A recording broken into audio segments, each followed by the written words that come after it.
바다 한가운데서 물고기가 탈수로 죽는다? 말도 안 되는 소리 같지만 진짜입니다. 바닷물고기를 민물에 넣으면 물에 완전히 잠겨 있는데도 몸속 수분이 빠져나가서 죽어버려요. 물속에 있는데 물이 부족해서 죽는다니. 이건 사막 한가운데보다 더 아이러니한 상황이죠. 더 놀라운 건 지금도 바닷속 물고기들은 쉬지 않고 물을 들이키고 있고, 반대로 민물고기들은 평생 단 한 모금도 안 마신다는 겁니다. 같은 물고기인데 왜 이렇게 다른 걸까요? 오늘은 이 신기한 생존 메커니즘에 대해 파헤쳐 보겠습니다.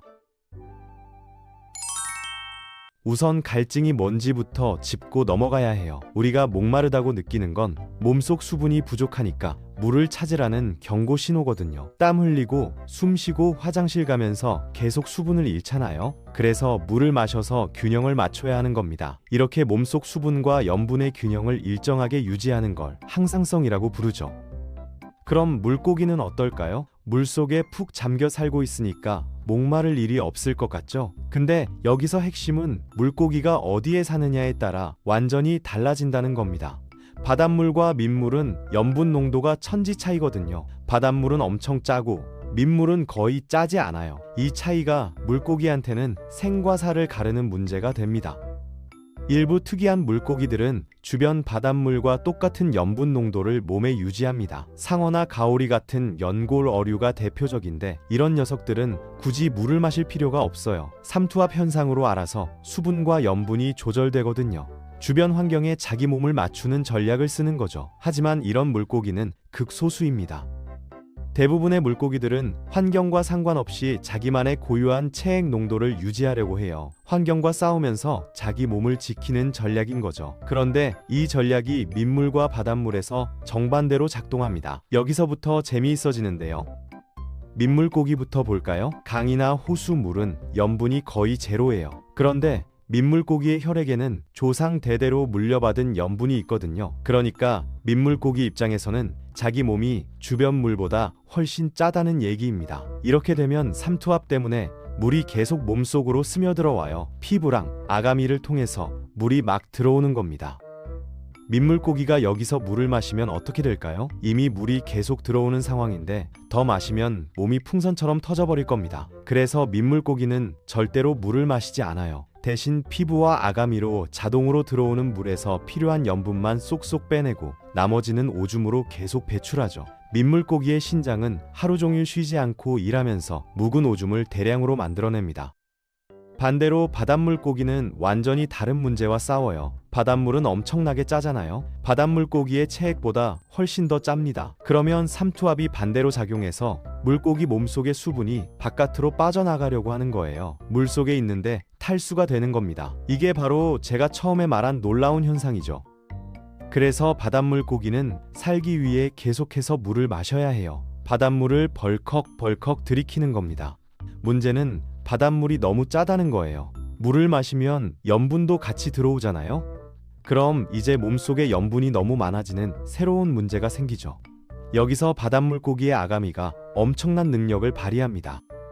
바닷물고기의 아가미는 단순히 산소만 교환하는 게 아니에요. 과도한 염분을 밖으로 펌핑해서 배출하는 특수 세포들이 있거든요. 마치 소금 필터 같은 역할을 하는 거죠. 물을 마시면서 염분을 빼내고 또 마시면서 또 빼내고 이 과정을 평생 반복합니다. 바닷물고기가 하루에 마시는 물의 양은 자기 몸무게의 상당 부분을 차지할 정도예요.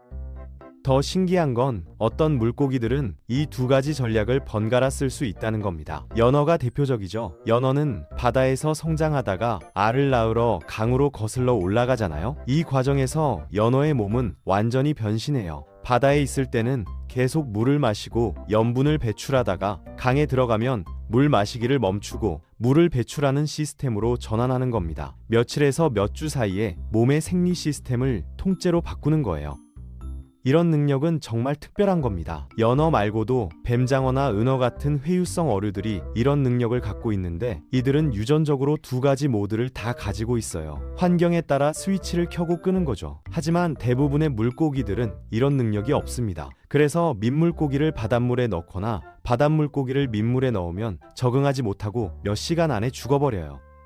실제로 실험을 해보면 정말 극적이에요. 바닷물고기를 민물에 넣으면 몸이 부풀어 오르면서 죽고 민물고기를 바닷물에 넣으면 쪼그라들면서 죽습니다. 환경에 맞춰 몸을 바꿀 수 없으니까요. 이건 마치 우리가 갑자기 물속에서만 숨을 쉬어야 하는 상황과 비슷한 거예요.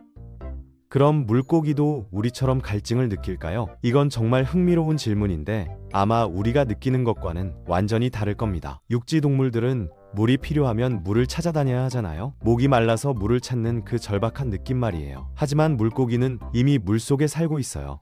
바닷물고기가 수분이 필요하면 그냥 입을 벌려서 주변 물을 삼키면 되거든요.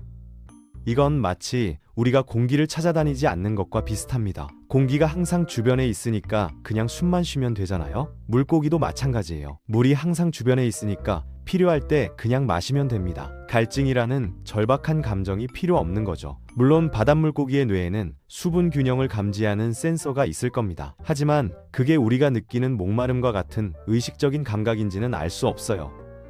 생각해보면 물고기들은 참 독특한 삶을 살아가는 것 같아요. 운동하고 나서 물 찾아 헤매지 않아도 되고 더운 날 목마른 고통을 겪지 않아도 되거든요.